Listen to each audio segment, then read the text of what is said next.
கொடுத்தாங்க. 4 மாசத்தை அடிச்ச போலீஸே கொண்டு வந்து கொடுத்தாரு. நல்லா இருக்கு, நீங்க வீட்டுக்கு கூட்டு போக மாட்டு என் தெய்வத்தை அடிச்சு கொண்டு விட்டு இன்னைக்கு விழுந்துட்டாருன்னு சொல்றேன். நான் எப்படி நம்புறது? ஐயோ, எனக்கு நீதி கிடைக்கணும், என் புருஷன் செத்ததுக்கு நீதி கிடைக்கணும். போலீஸ் அடிச்சது என் கண்ணு முன்னாடி நான் பார்த்தேன்.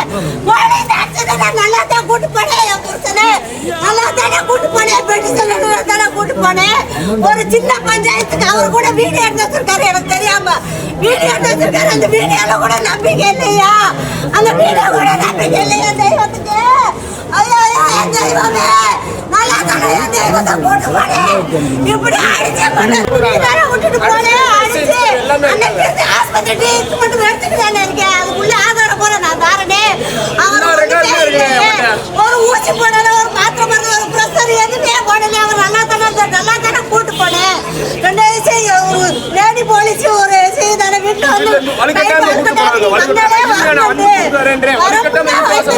வாசல்ல வாட்டு சொல்லி கூட்டு போகல. பெட்டிஷன் எழுதல, ஒண்ணு எழுதலையே. உள்ள தள்ளி விட்டு இப்படியே அடிச்சாங்க தெய்வத்தை. இப்படியே அடிச்சாங்க. என் கண்ணு முன்னாடி பார்த்தனே. வாடா அப்பா அடிச்சு போட்டாங்க.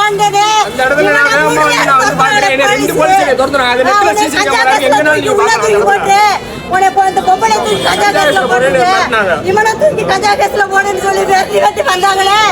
நான் இருந்தேன். அப்புறம் நான் ஆஸ்பத்திரிக்கு நான் வரலன்னு சொல்லி ரோட்ல படுத்து பெறன்றேன்னு என் தெய்வத்தை காணாமேன்னு, என் தெய்வத்தை காணாமேன்னு பெறன்றேன். வாழ்ந்து எடுத்துட்டு கிடக்கடேன்னு. ஐயோ, தூக்கிட்டு